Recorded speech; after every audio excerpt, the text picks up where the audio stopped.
ගරු නියෝජ්‍ය කතානායකතුමනි මම හිතනවා අපි මේ විවාදයට ගන්න අයවැය ලේඛනයේ මුදල් අමාත්‍යාංශය ජාතික ප්‍රතිපත්ති සහ ආර්ථික සංවර්ධන අමාත්‍යාංශය ජාත්‍යන්තර වෙළඳ අමාත්‍යාංශය වැනි ආර්ථිකයට ඍජුවම දායක වන සහ මෙහෙවන අමාත්‍යාංශවලටත් වඩා වැදගත් වන අමාත්‍යාංශයක් තමයි විදේශ අමාත්‍යාංශය. දැන් අද උදේ 23:02 විශේෂ ප්‍රකාශයක් කරත ගරු අනුශාසනායක මන්ත්‍රීතුමා අහලා හිටියෙත් මේක ඕනනම් විදේශ අමාත්‍යතුමාට උත්තර දෙන්න පුළුවන්. යම්කිසි රාජ්‍යතාන්ත්‍රික කටයුත්තක් සඳහා පළාත් පාලන සහ පළාත් සභා ඇමතිවරයා රටින් පිටව ගිහිල්ලා තිබෙනවා නම් එය අනිවාර්යෙන් විදේශ අමාත්‍යාංශය දැනගත යුතුයි. මොකද නිකං රාජ්‍යතාන්ත්‍රික ගමන් වලට නෙවෙයි පෞද්ගලික ගමන් වලටත් මැති ඇමතිවරුන් ඒ තානාපති කාර්යාලයට දැනුම් දීලා තමයි යන්නේ.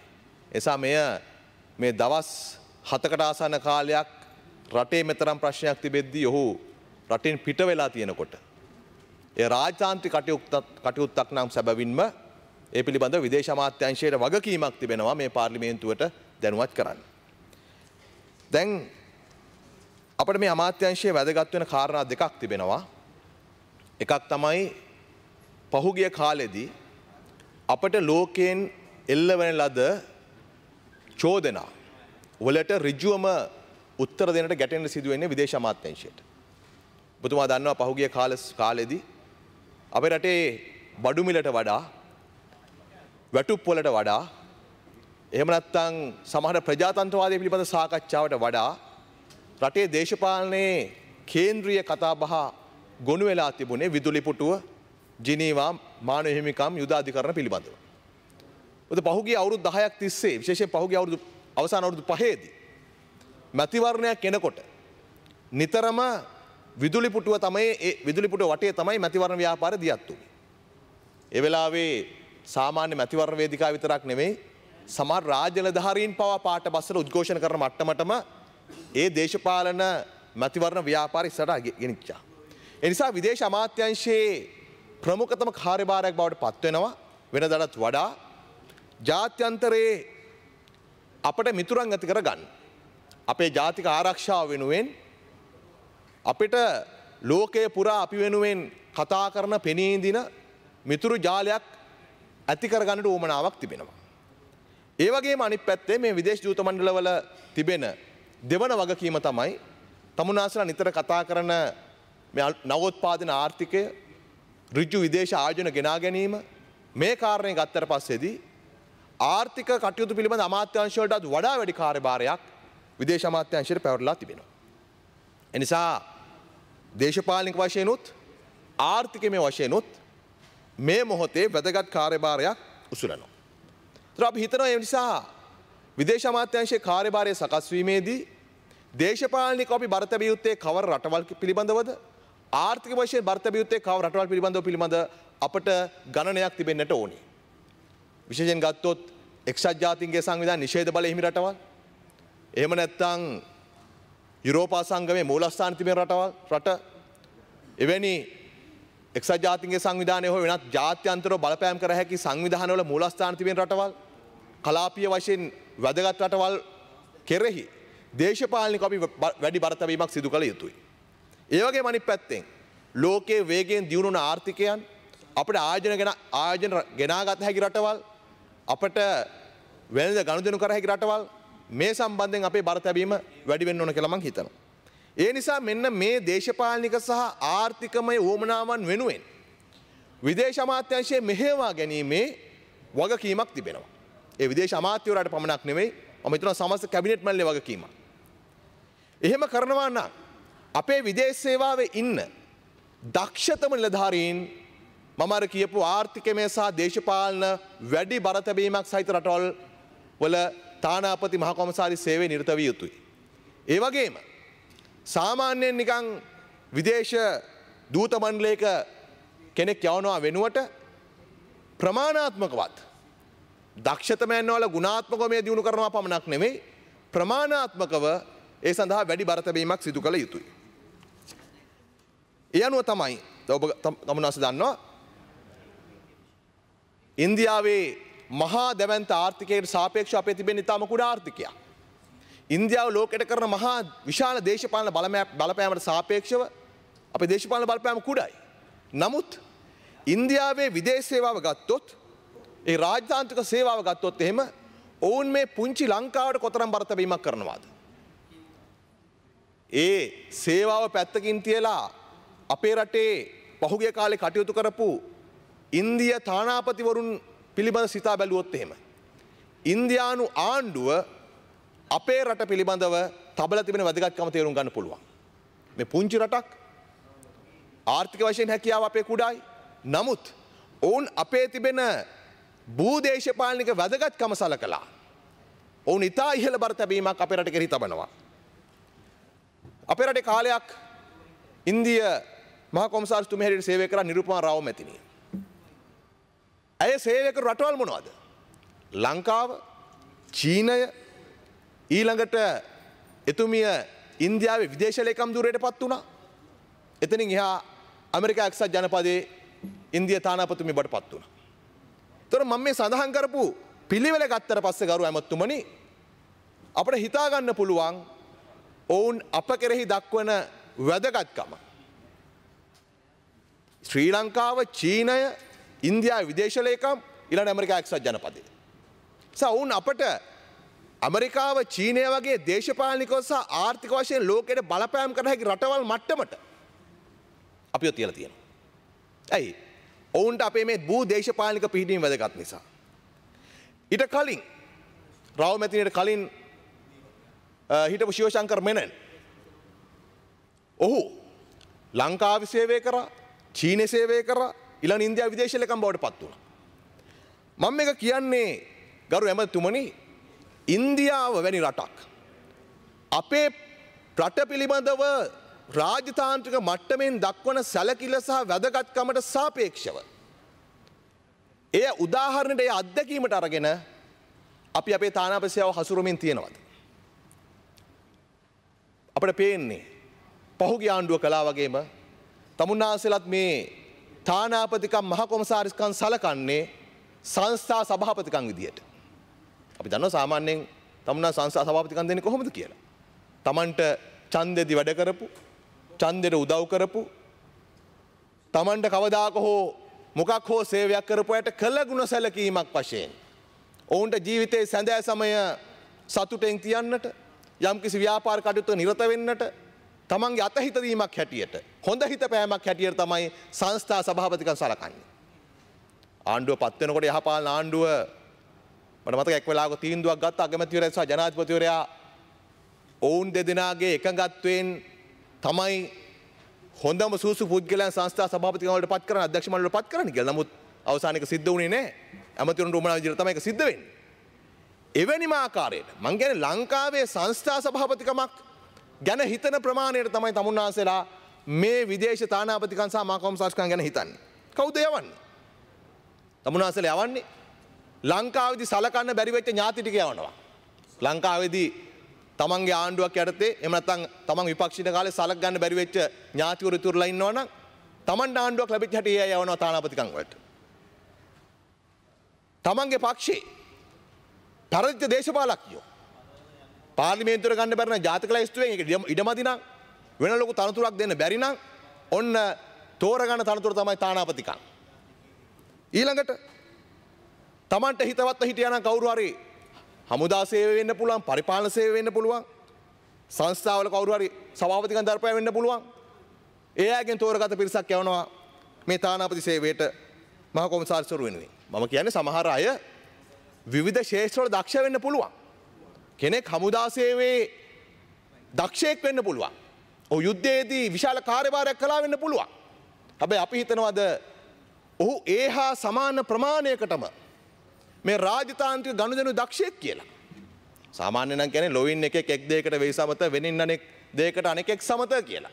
බහුවිධ දක්ෂතාවයන් තියෙන අය ඉන්න පුළුවන්. නමුත් අපි කල්පනා කරනවද හමුදා සේවයේ දක්ෂතා දැක්වූ පමණින්ම ඒ විශ්‍රාම ගිහිලා පහුවෙන්ද වෙනකොට ඊටාම බලගත් රටක තානාපතිකමක් දරන තරම් සුදුසෙක් කියලා.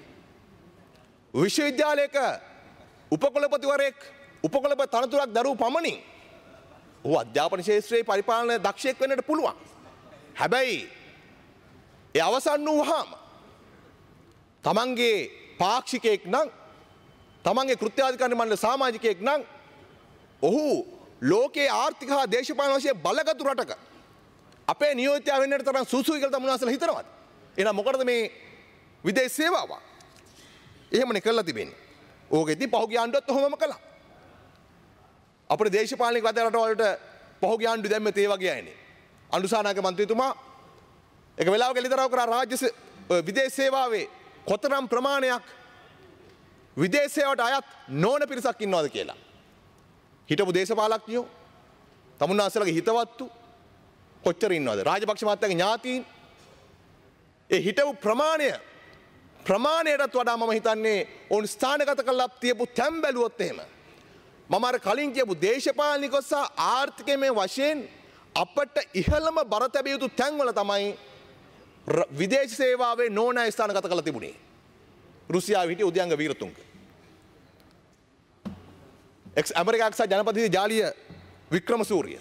ඒ වෙලාවේ ගත්තොත් එහෙම තානාපති සේවාවේ 47න් 23ක් ඍජුවම විදේශ සේවාවට අයත් නොවන අය. ඒ හිටියෙත් ඇමරිකා එක්සත් ජනපදයේ රුසියාව ජපානය වැනි අපට ආර්ථික සහ දේශපාලන වශයෙන් වැදගත්ම තැන්වල. තමුන්වහන්සේලාත් ඒකට දෙවෙනි නෑ. ඒගොල්ලෝ කරපු වැඩේ වෙනත් ආකාරයකට තමුන්වහන්සේලා කරගෙන යනවා. දැනුත් හොයලා බැලුවොත් එහෙම දැන් අපි තානාපති සම්බන්ධකම් පවත්වාගෙන රටවල් 62කින් 27ක් ඒ කියන්නේ 130කට ආසන්න 150කට ආසන්න ප්‍රමාණයක ඉන්නේ විදේශ සේවාවට අයත් නැති බාහිර පුද්ගලයෝ. මම අර කලින් කියපු කැටගරිය අය.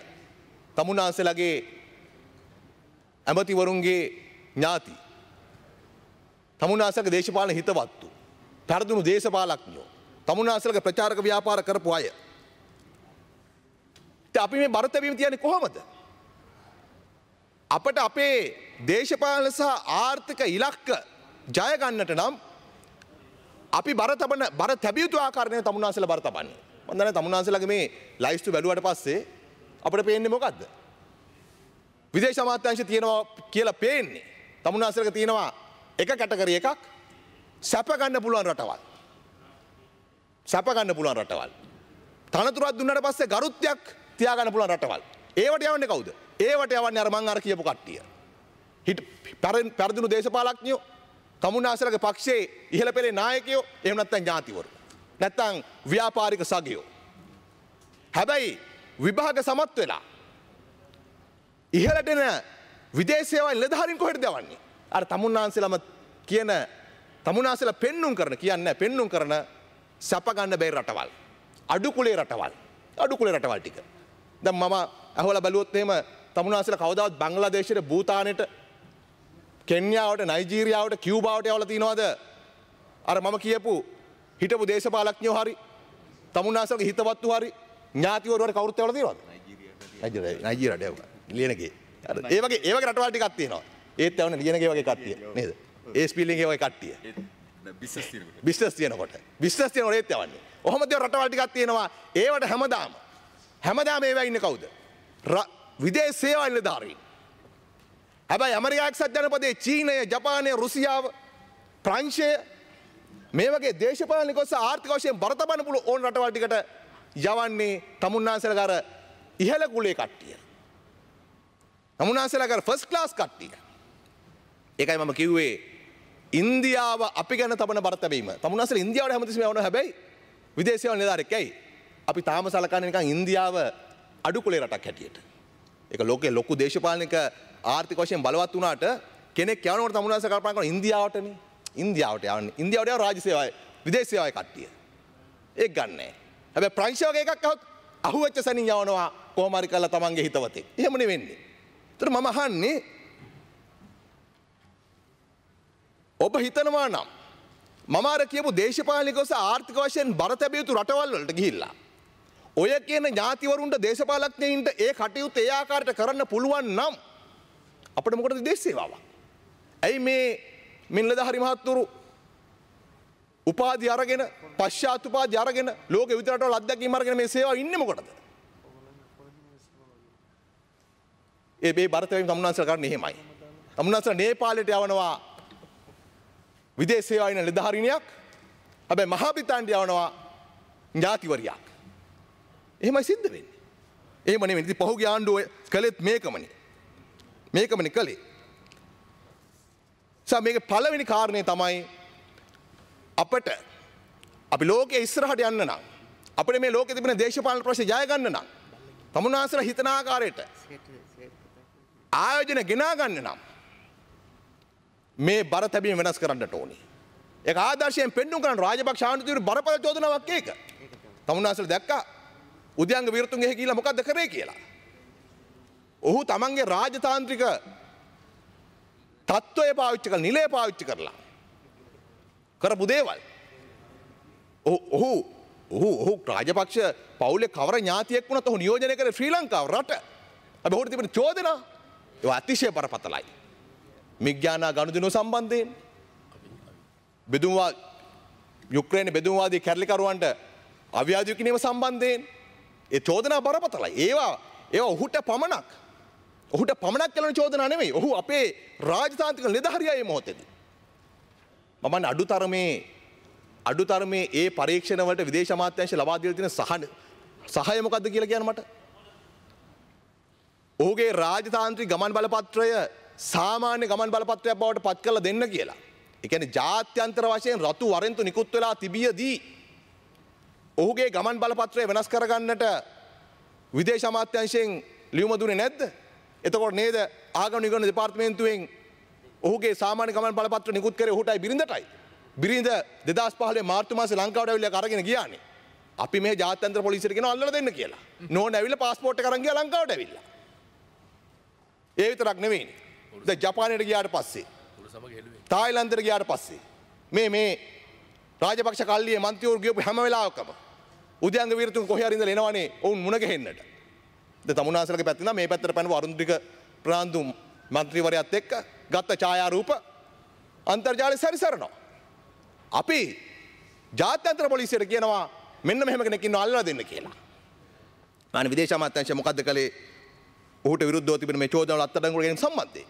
ඒතර එකක් තමයි අපේ ප්‍රමුඛතාවය මොකක්ද මේ අපි මුහුණ දෙන අභියෝග ජය ගැනීමේදී. ඒ නිසා මම කියන්නේ පළවෙනි වශයෙන් විදේශ සේවාවට ප්‍රමුඛතාවය දීලා මේ පත්වීම් කරන්නට ඕනේ. තමුණ මම කියන්නේ 100%ක් මේක විදේශ සේවා නිලධාරීන්ගෙන් පිරවීමෙන්ම උපරිම කාර්යක්ෂමයෙන් දුවයි කියලා. තමුන්නාන්සලා හිතනවා රයිට් අපිට මේ වෙලාවේදී ඉලක්ක කරගන්න ඕන ආයෝජන ගෙනා ගන්න ඕන වැඩි රටක් තිබෙනවා. අපිට පුළුවන් අපි නිකන් කල්පනා කරලා බලන්න ආයෝජන සම්බන්ධයෙන් හොඳින් දැන් අපි ආයෝජන මණ්ඩලයේ සභාපතිවරයෙක් ගැන කියමුකෝ. ඔහු ගිහිල්ලා ඔහුගේ ඩියුටි හරියට කරන්න ඉඩකට තියෙනවා. හැබැයි මේ තරම් ප්‍රමාණයකට ඒ කියන්නේ පත් කරලා තියෙන පත්වීම් වලින් 50%ක්ම විදේශ සේවාවෙන් පිට දෙනකොට අපිට හිතා ගන්න පුළුවන් මේ යන්නේ කොයි පැත්තටද කියලා. අනිත් පැත්තෙන් තමයි අනිත් එක තමයි මේ තානාපතිවරු ඉහළම නිලය පමණක් නෙවෙයි. මේවට දාලා තියෙන කාර්ය මණ්ඩල.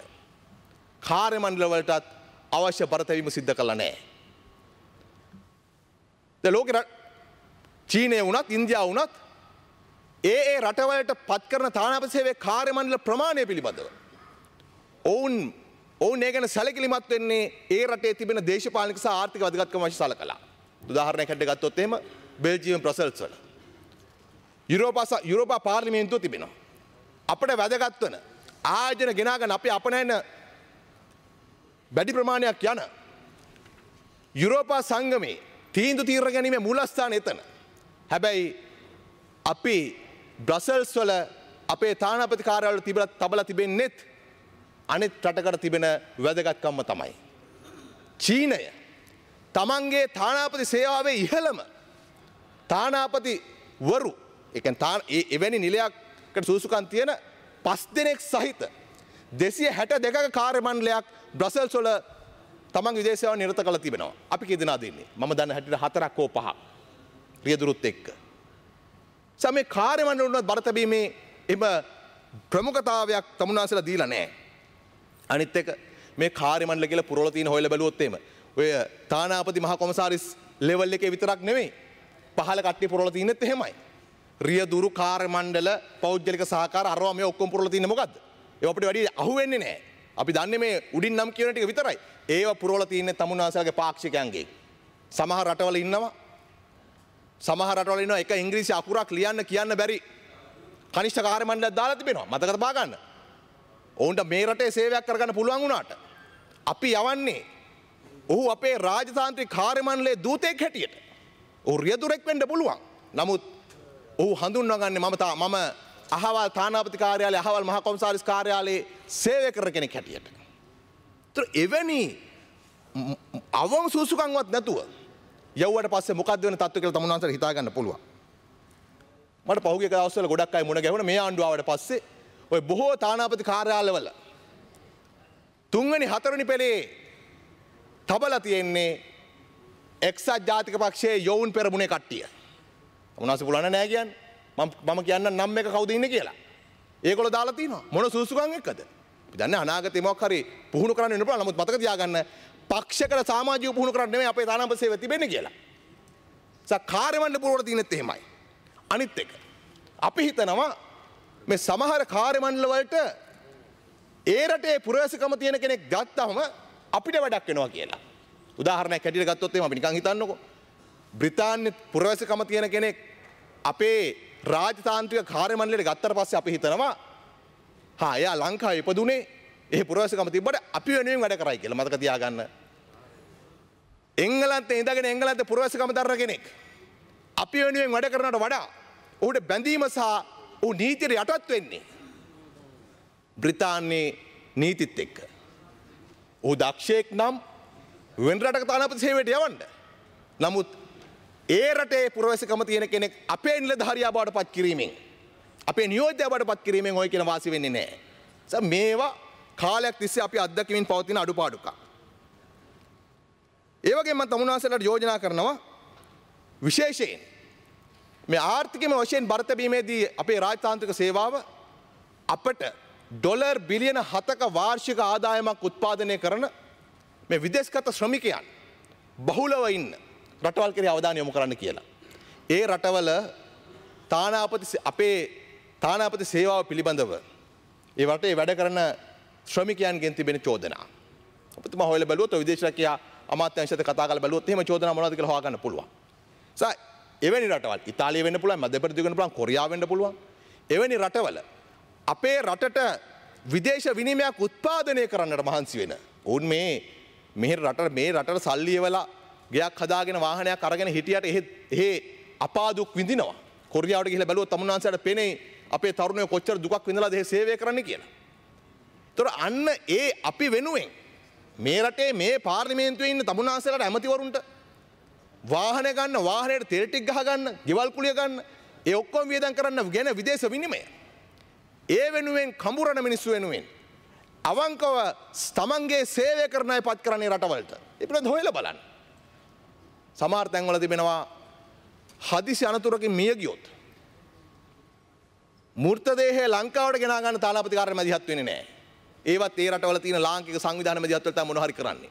වන්දි අරන් දෙන මැදිහත් වෙන්නේ නැහැ. ඔට උණතරන් උදාහරණ කියන්න පුළුවන් ඔය රටවලින්. තමුන්නාසගේ ඩියුටිය ඒ කරන්න නම් ඒකට අවශ්‍ය කරන දක්ෂතාවය තියෙන මිනිස්සු පත් කරගන්න ඕන. අනිත් එක අපේ විදේශීයව ශක්තිමත් කර ගැනීම සඳහා මගේ යෝජනා කීපයක් තියෙනවා. එකක් අපේ රාජ්‍ය විශ්වවිද්‍යාලවල දැනුත් කැලණිය කොළඹ විශ්වවිද්‍යාලවල ජාත්‍යන්තර භාෂාංශ තිබෙනවා. ජාත්‍යන්තර සම්බන්ධතා පිළිබඳ අධ්‍යයන පාඨමාලා තිබෙනවා. නමුත් අපි හිතනවා අපේ මේ මධ්‍ය විද්‍යාලවලින් මහා විද්‍යාලවලින් රාජ්‍ය විශ්වවිද්‍යාල පැමිණෙන දරුවෝ ඔවුන්ට රාජ්‍යතාන්ත්‍රික සේවයට ඇතුළත් වීම සඳහා සුසුකම් ලබා ගැනීමට අවශ්‍ය කරන පාඨමාලා වැඩි ප්‍රමාණයක් උසස් අධ්‍යාපන අමාත්‍යාංශයත් කතා කරලා ඇති කරන්නට කියලා. ඒ වගේම විදේශයට ඇතුළු වෙන කනිෂ්ඨ නිලධාරීන්ට ඔවුන්ට ලංකාව තුලත් විදේශයන්හිත් විධිමත් පුහුණුවක් ලබා දෙන්න. සමහර විට ඔවුන් ගිහිලා අවුරුදු 2-3 ගන්න පුහුණුවට වඩා අපේ ආසියානු රටවල ඉන්දියාවේ චීනය වෙන්න පුළුවන් සමහර යුරෝපීය රටවල මෙවැනි පාඨමාලාවලට යොමු කරන්න පුළුවන් ඉතාම ඉක්මනට විධිමත් පුහුණුවකට අධ්‍යාපනයට යොමු කර ගන්නට පුළුවන්. ඒ වගේම තමයි මේ විදේශ සේවා නිලධාරීන් ඔවුන්ට පත්වීම් ලබා දීමේදී අත්දැකීම් ලබා ගැනීම සඳහාම යම් කිසි ආකාරයක සැලකිල්ලක් දක්වන්න කියලා කියන මොකද අපිට පේනවා සමහර අය ගත්තොත් එහෙම මැද පෙරදිග හිටපු කෙනා අවුරුදු 14 15 මැද පෙරදිග තමයි. මේ පෙරදිග චීනය මියන්මාරය වියට්නාමයේ පැත්තේ හිටියොත් එහෙම මේ පැත්තෙම තමයි. ඒ නිසා මේ ලෝකයේ විවිධ අත්දැකීම් ලබා දිය හැකි ආකාරයට අපි ඊටම දක්ෂ රාජතාන්ත්‍රික සේවාවක් ඇති කිරීම ඉලක්ක කරගෙන විවිධ අත්දැකීම් ලබා දීමේ අරමුණු කේන්ද්‍ර කරගෙන ඔවුන්ගේ මාරුවීම් පත්වීම් ලබා දෙන කියලා ඉල්ලා හිටිනවා. මම අර කලින් කියපු ඉන්දියාවේ විදේශ ලේකම් ධුරයට පත් වෙච්ච දැන් ඉන්දියාවේ විදේශ ලේකම්තුමාට ඒ අත්දැකීම තිබෙනවා. මම හිතනවා ඔබතුමාගේ අත්දැකීම් නිසියාකාරව ප්‍රයෝජනට අරගෙන ඔබතුමාගේ පහළ නැගී එන නිලධාරීන්ට අවස්ථාව ලබා දෙවි කියලා. ඒ වගේම තමයි මේ අපේ රාජතාන්ත්‍රික සේවා නිලධාරීන්ට අපේ රටේ ආර්ථික දේශපාලන තත්ත්වයන් පිළිබඳව රටේ මොකද්ද වෙන්නේ? ව්‍යවස්ථාව ගැන අපේ අදහස් මොනවද? මේ විවිධ පක්ෂවල අදහස් මොනවද? පාර්ලිමේන්තුවේ අදහස් මොනවද? මේ පිළිබඳව අකණ්ඩ දැනුවත් කිරීමක් වුණා කරනවා. මොකද ඔය මොන පත් කිරීම කරත් මොන ඥාතිවරිය දැම්මත් ප්‍රශ්න අහන්නේ යාගෙන්. ඒ පුද්ගල දන්නේ නැත්නම් එහෙම මේ පාර්ලිමේන්තුවේ මේ පක්ෂ දැන් මොකද්ද මේ ව්‍යවස්ථාව ගැන කියන්නේ කියලා. එහෙම නැත්නම් රෝහින්යා ප්‍රශ්න ගැන අපේ ආණ්ඩුව අදහස මොකද්ද කියලා හරියට කියා ගන්න බැර නම් එහෙම රටක් හැටියට පස්සට යන්නේ. ඒ වගේම තමයි ලෝකයේ සිදුවෙන එදිනෙදා දේශපාලන සිදුවීම් පිළිබඳව කැටලෝනියා ප්‍රශ්න වෙන්න පුළුවන්.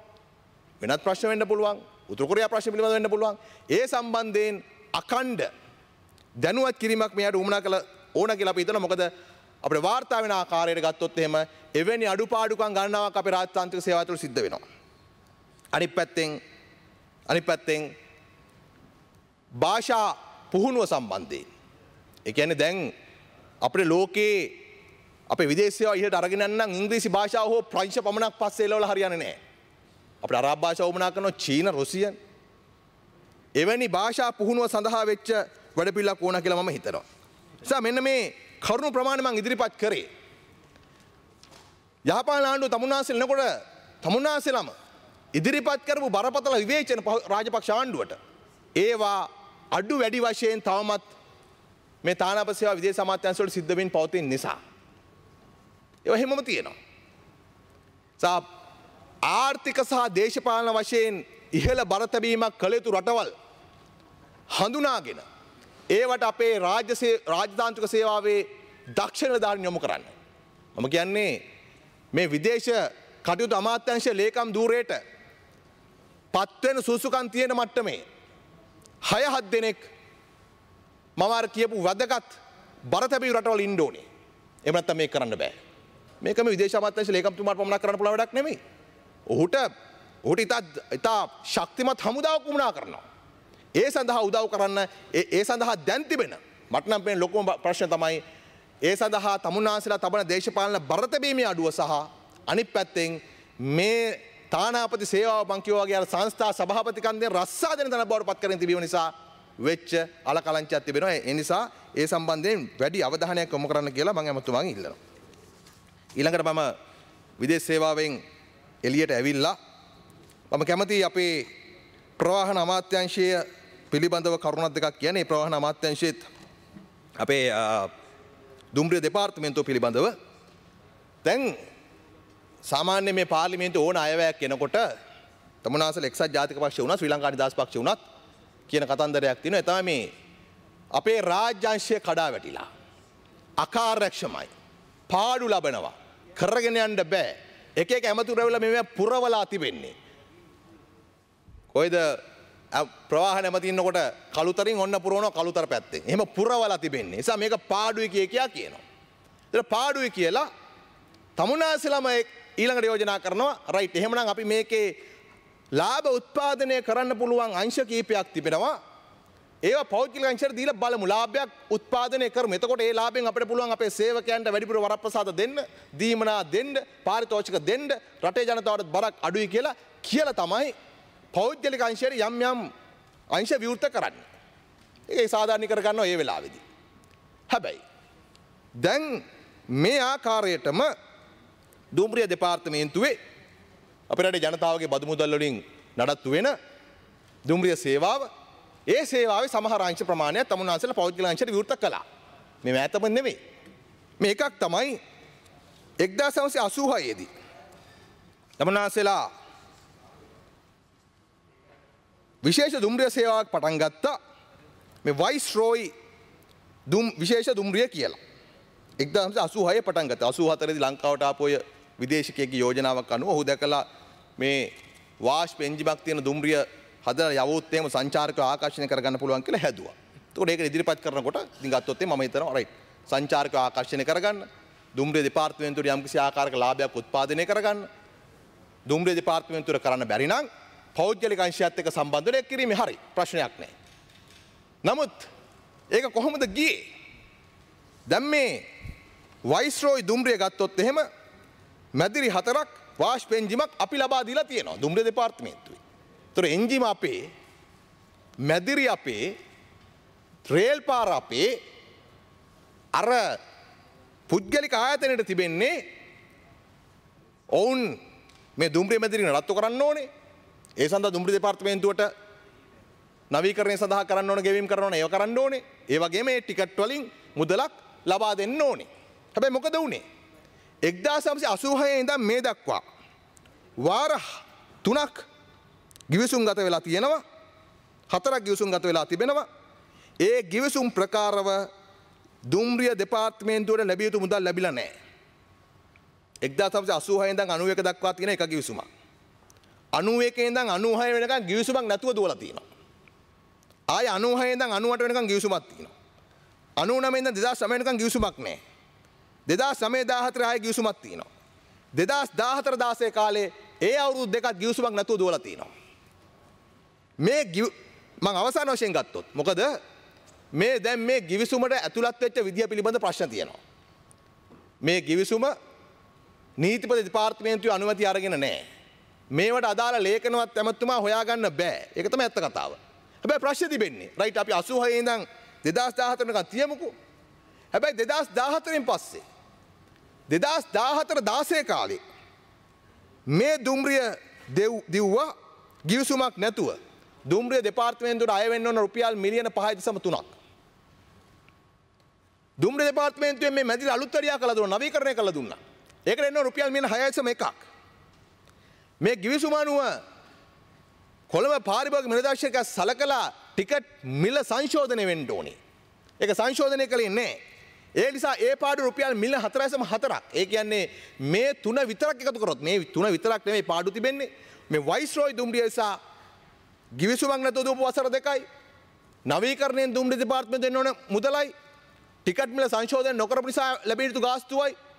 ඒ ප්‍රමාද ගාස්තු ඔක්කොම පැත්තක තිබ්බත් මිලියන 15.8ක් අපට එන්න ඕනේ. ඉතින් 15.8ක්. හැබැයි මේගොල්ලෝ ගෙවන්නේ නැහනේ. ගෙවන්නේ නැහැ.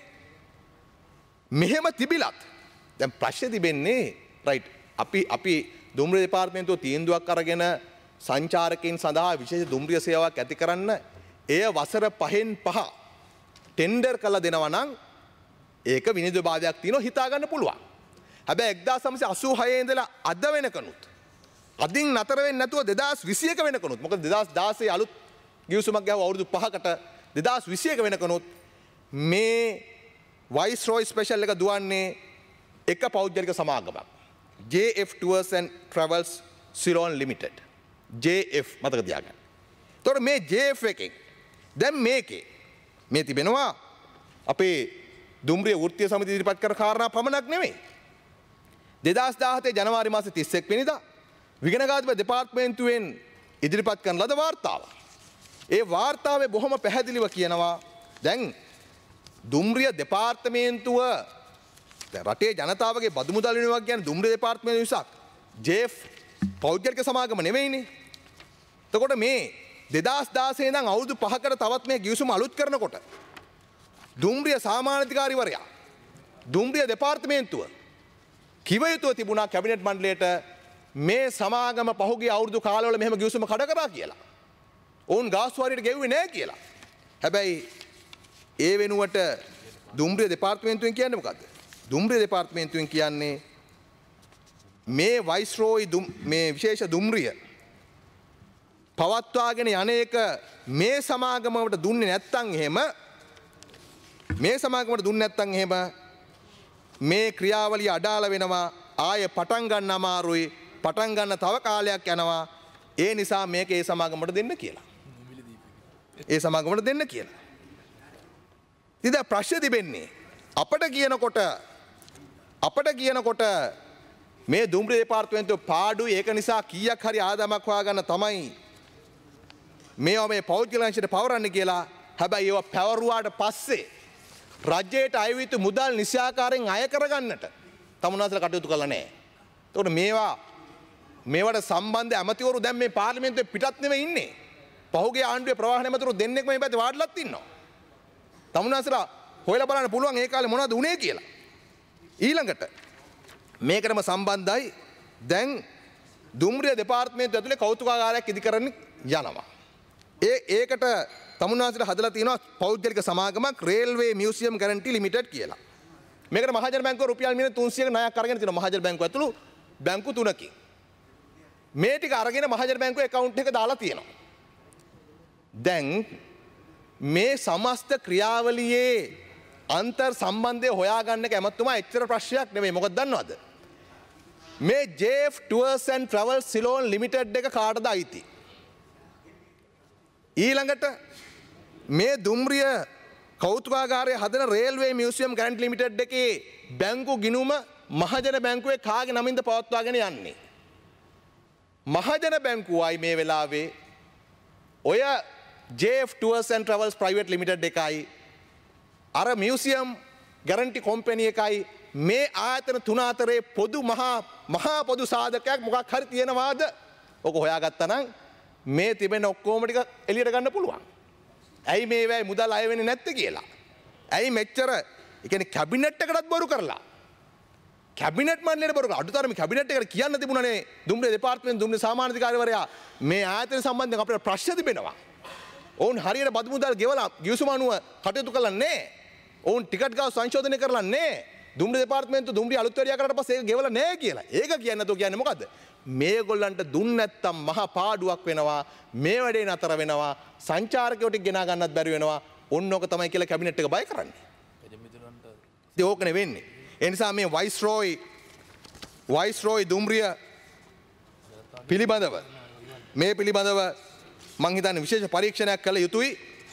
ඒ මොකද මේකට විගණකාධිපති දෙපාර්තමේන්තුවේ මේක වාර්තා කරලා තිබෙනවා. දැන් 2021 වෙනකන් ගිවිසුම ගහලා තිබෙන්නේ. තමුන්නාසලා කිසිම අදහසක් නැහැ වෙන කිසිදු කම්පැනි එකකට ලබා දෙන්නට. අඩුතරම එහෙම ටෙන්ඩර් කරන්න පුළුවන් නම් මේකේ වෙන ලාභයක් අපිට හොයාගන්න පුළුවන්. ඒ සම්බන්ධයෙන් ඒ කාරණේ එහෙම තියෙනවා. ඊළඟට මේ වගේම තමයි ඔය පෞද්ගලික අංශයට අපේ දුම්රිය මැදිරි ලබා දීලා ලාභ හොයන්නට තමුන්නාසලා ආරම්භ කරා තවත් වැඩසටහනක්. විශේෂ සුඛෝපභෝගී මගී දුම්රිය සේවාව සඳහා දුම්රිය මැදිරි පෞද්ගලික අංශයට ලබා දීම. දැන් මම කලින් කිව්වා වගේම රේල් පාර අපේ වුණාට එන්ජිම අපේ වුණාට පෞද්ගලික අංශයෙන් අපේ එන්ජිම දාලා අපි අදගෙන යනවා මැදිරි. ඒකට 2011 2016 වසර 5 සඳහා තමුන්නාසලා සමාගම් දෙකකට ලබා දීලා තියෙනවා මැදිරි 12ක්. එක්ස්පෝ කොන්සල්ටේටඩ් සමාගමට මැදිරි 7කුත් බ්ලූ ලයින් සමාගමට මැදිරි 5කුත්. පළවෙනි ප්‍රශ්නය. මේ සමාගම් තෝරා ගැනීමේ පදනම මොකද්ද? 2011 දී මෙවැනි කාර්යයක් සඳහා සමාගම් තෝරගන්නට දැන්වීම් දැම්මද? මොනවද දැන්වීම් දැම්ම කියලා කවුරුත් දන්නේ නැහැ. ආවේ මේ සමාගම් දෙක විතරයි. ඒ සමාගම් දෙකටත් මීට කලින් මෙවැනි ව්‍යාපෘති කරලා කිසිදු ආකාරයේ ශක්්‍යතාවයක් නැහැ. එක් ශක්්‍යතාවයක් නැහැ. මම බොහොම වාක්‍යයෙන් කියන්නේ මොකද විගණකාධිපති වාර්තාවේ සඳහන් වෙනවා මේ සමාගම් දෙක මේ වෙනුවෙන්ම තමයි පිටවගෙන තියෙන්නේ කියලා. මේ වෙනුවෙන්මයි මේ එක්ස්පෝ කොන්සල්ටේට් සමාගමයි බ්ලූ ලයින් සමාගමයි පිටලා තිබෙන්නේ.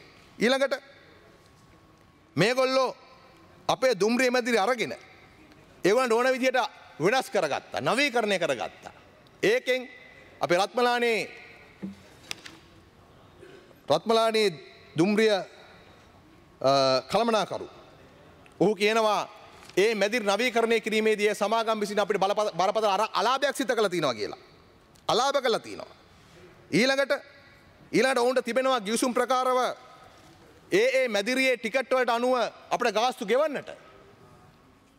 සමාගම කියනවා ගාස්තු ගෙවන්න බෑ කියලා. සමාගමන ඕන විදිහට තමයි වැඩ කටයුතු වෙන්නේ. සමාගම වල විදිහට තමයි ගිවිසුම හැදුවේ. සමාගම තමයි කියන්නේ මේ ටිකට් ගාස්තු දැන් ගෙවන්න බෑ කියලා. ඒක හරියට ගණනය කළා නෑ කියලා. ඒ නිසා අපට උන් ගෙවන්න තිබුණා රුපියල් මිලියන 306ක්. 306ක්. මෙහෙම තිබියදී ඒගොල්ලොත් එක්ක සාකච්ඡා කරලා මේක බස්සනවා දුම්රිය සාමාන්‍යධිකාරිවල ඒ කාලේ මිලියන 204ට. ඒ කියන්නේ මිලියන 101ක්. ඔහු කපා හරිනවා. කොහොමද කපා හරින්නේ? මොන පදනමෙන්ද කපා හරින්නේ? මිලියන 101ක්. මේ ගිවිසුම් ප්‍රකාරව මේ සමාගම විසින් ඒ ගිවිසුම කඩකිරීමේ හේතුව මතම ඕනනම් අපිට පුළුවන්කම තියෙනවා මේ ගිවිසුම අවලංගු කරන්නට. 2016 අවුරුද්දේදී මේ සම්බන්ධ ප්‍රශ්න පැන නැගුණා. ගිවිසුම් කාලය ඉවරයි. ගිවිසුම දික් කරන්න නැද්ද කියලා. ඒ වෙලාවේ දුම්රිය දෙපාර්තමේන්තුවේ පැත්තෙන් දැන් තමන් එක්ක ගිවිසුමක් ගහපු පෞද්ගලික සමාගම ඒ කොන්දේසි කඩ කරාට පස්සේ ටිකට් ගාස්තු ගෙවන්නේ නැත්තම් අලුත් වැඩියා කර මුදල් දෙන්නේ නැත්තම් ගිවිසුමට අනුව මුදල් ගෙවන්න බෑ කියනවනම් දුම්රිය දෙපාර්තමේන්තුව වාර්තා කළ යුත්තේ කැබිනට් මණ්ඩලයේ අඩුපාඩුකම් ටිකනේ. මේගොල්ලන්ට දීමේදී අඩුතරමේ මේවා සැලකිලි ගන්න කියලා දීන්නේ. හැබැයි දුම්රිය දෙපාර්තමේන්තුව මොකද්ද කියන්නේ?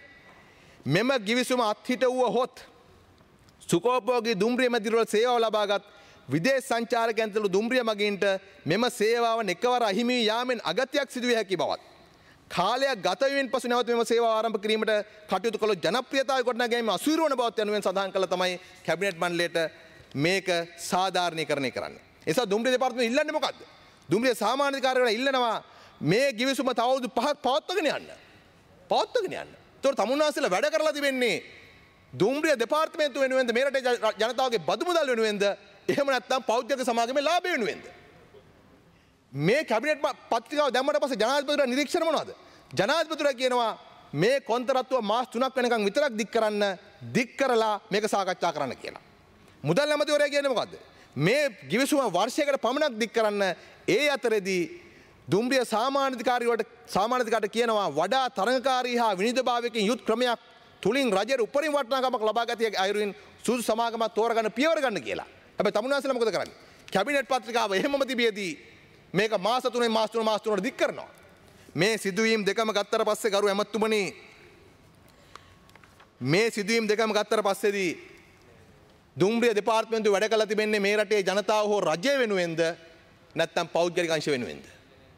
පෞද්ගලික අංශ ඒ කියන්නේ තමුන්නාන්සේලාම කියපු තර්කේ.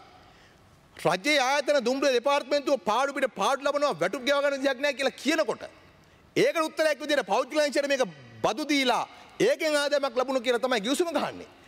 පෞද්ගලික අංශ ගිවිසුම කඩ කරනවා දිගින් දිගටම.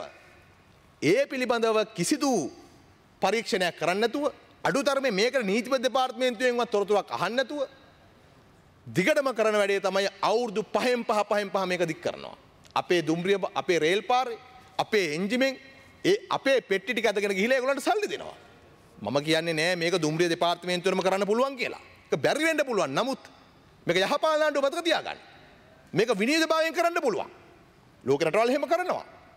අපි චීන ගියාට පස්සේ චීන සංචාරක අමාත්‍යාංශයේ තමන්ගේ තියෙන සංචාරක ස්ථාන නඩත්තු කිරීම සඳහා මන්තුමා අපේ කාලේ පෞද්ගලික අංශයට බදු දෙනවා. අවසන් වෙමින් පවතිනවා. ඔව් විනාඩි 5ක් දෙන්න මම ඊළඟ කතිකයෙන් ගන්නවා අපේ හඳුනන මන්තුතුමා. හඳුනන මෙතුමයි ගන්නවා. හරි. හොඳයි. දැන් මේ වයිස්රෝයි ගනුදෙනුවෙන් සහ එක්ස්පෝ ලංකා රාජධානි එක්ස්ප්‍රස් විශේෂ දුම්රිය මැදිරි ගනුදෙනුවෙන් පමණක් රජයට සිද්ධ වෙච්ච පාඩුව මිලියන 500ට වඩා වැඩි. 500ට වඩා වැඩි. තමුන්නාන්සේලා මෙවර අයවෙන් කුරුණෑගල හබරන දුම්රිය මාර්ගය හදන්න වෙන් කළ තියෙන රුපියල් මිලියන 500යි. ඒක ණයකින් තමයි ගන්න සිද්ධ වෙන්නේ. එතකොට මේ අපේ දුම්රිය මාර්ගය දික් කරන්න අපි වැඩි පොලියට ණය අරගෙන මේ රටේ ජනතාව ඒ ණයත් ගෙවන්න ඕනේ පොලියත් ගෙවන්න ඕනේ. හැබැයි අපේ දුම්රිය පාර අපේ එන්ජිම අපේ මෙදිරි පාවිච්චි කරලා පෞද්ගලික චරිත බදු දීලා ඒ බද්ද අය කරගන්න නැතුව අපි මිලියන 500ක් වතුර යවන ඉඩ හරලා තිබෙනවා. මං අහන්නේ ඇයි මේක නීතිමය ක්‍රියාමාර්ග ගන්න නැත්තේ? මොකද තමුන්නාන්සලාට මේ සම්බන්ධයෙන් මේ සමාගම් එක තිබෙන පෛරු පාසානය මේ සමාගම් වලට ඇයි මෙච්චර ලිහිලා බුරුලක් ලබා දෙන්නේ? රජයේ සේවකයෙක් කීයක් හරි ගෙවා ගන්න බැරුවොත් එහෙම ඉන්ටර්ඩික් කරන තමුන්නාන්සලා මේ මිලියන 300 400 ගණන් වංචා කරන සමාගම් වලට ඇයි මෙහෙම ඉඩ දීලා තිබෙන්නේ? වෙන මොකුත් නෙවෙයි. මම කලින් කිව්වා වගේ මෙවැනි ආයතන වල ප්‍රධානියා කවුද? මේවත් එක ගනුදෙනු කරන කවුද කියලා හොයලා බැලුවොත් මේම එක හුයකින් බැඳිලා තියෙන්නේ. අය තේරුම් ගන්න අමාරු දේවල් නෙමෙයි. තේරුම් ගන්න අමාරු දේවල් නෙමෙයි. අනිත් පැත්තෙන් තුන්වෙනි කාරණය මම දුම්රිය දෙපාර්තමේන්තුව අදාළව මතු කරන්න කැමති මේ උතුරු දුම්රිය මාර්ගය සම්බන්ධ ප්‍රශ්නය. 2015 ජනවාරි ජනාධිපතිවරයෙන් පස්සේ තමුන්නාන්සලගේ කවුද රංජිත් ඇමතුමා හිටියේ මේ රංජිත් මද්දුම් බණ්ඩාර ඇමතුමා. මද්දුම් බණ්ඩාර ඇමතුමා ඉන්න වෙලාවේ දාපු කමිටු වාර්තාවක් තියෙනවා. ප්‍රියාල් සිල්වා කමිටු වාර්තා.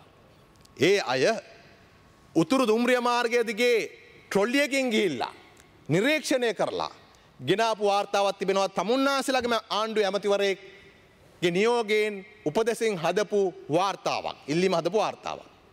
මං අහන්නේ ඒ වාර්තාවේ තිබෙන කරුණු අනුව දැන් කටයුතු කරලා තිබෙනවද? ඒ බරපතල අඩුපාඩුකම් පෙන්눔 කරන ඉන්දියානු ඉර්කොන් සමාගමටම නෙමෙයිද තව දුරටත් මේ කොන්ත්‍රාත් දෙමින් පවතින්නේ? අඩුතරමේ ඔවුන්ගෙන් ඒවා අය කරගන්න කටයුතු කරලා තිබෙනවද? ඔවුන් මේ අඩුපාඩුකම් කරා කියලා දුම්රිය පොළවල සංඥා පද්ධතිවල අඩුපාඩුකම් රාශියක් තියෙනවා. මේ වෙලාවේ ඒක කියන්න යොදාගන්නේ නැහැ. වියදම ගත්තොත් එහෙම අපේ සාමාන්‍ය අපේ ඇස්සමෙන්තුවට වඩා 2.5 ගුණයකට වඩා වැඩි. එහෙම තිබෙද්දිත් මම අහන්නේ ඒ සමාගමට එරෙහිව තමුන්නාන්සලා ගත්ත ක්‍රියාමාර්ග මොනවද?